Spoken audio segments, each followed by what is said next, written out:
அவன் வெள்ளைக்காரன் ரெண்டு பேரையும் பிடிக்க முடியாதுங்கிறப்ப அவன் என்ன பண்ணா, அவன் உங்களை சுடுவேன் உங்கள் அரமனையை சுடுவேன்னு சொல்லலை, காளையார் கோயிலில் போய் பீரங்கி நிப்பாட்டிவிட்டான். நாளை மாலை சூரியன் மறைவதற்குள் சரணடையாவிட்டால் நீ கட்டிய கோபுரம் தகர்த்தெறியப்படும். பெரிய மருது என்ன யோசிச்சார் தெரியுமா?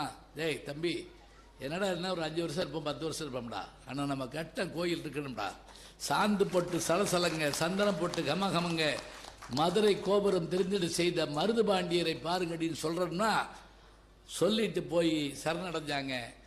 அவன் பீரங்கியில் வச்சு தகத்தான், சில பேரை தூக்கு போட்டான். கடைசி ஆசை என்னான்னு கேட்டான்.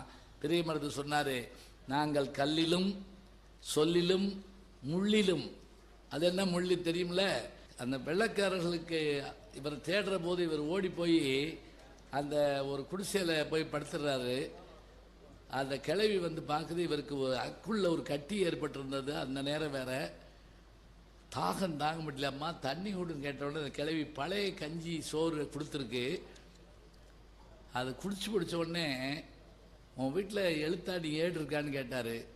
எங்கள் வீட்டில் ஏரியா எழுத்தாணி ஏடுன்னு சொன்னோடனே அந்த ஓலையில் ஒன்றை பறித்து, கூரையில் இருந்த ஓலையில் ஒன்றை பறித்து அங்கேருந்து ஆணி எடுத்து இந்த பகுதி முழுவதும் இந்த கிழவிக்கு சொந்தம்னு எழுதி கொடுத்துட்டு போய் அதை மரணம் அடைகிறப்ப ஞாபகம் வச்சு சொன்னாருங்க, நாங்கள் கல்லிலும் சொல்லிலும் முள்ளிலும் தந்த தர்மத்தை நீ மறக்காமல் தர வேண்டும். வெள்ளைக்காரன் எவ்வளவு கெட்டவனாக இருந்தாலும் அதில் சரியாத்தான் இருந்தான், அதை கொடுத்தான். அதான் உண்மை. இப்போ பாரு.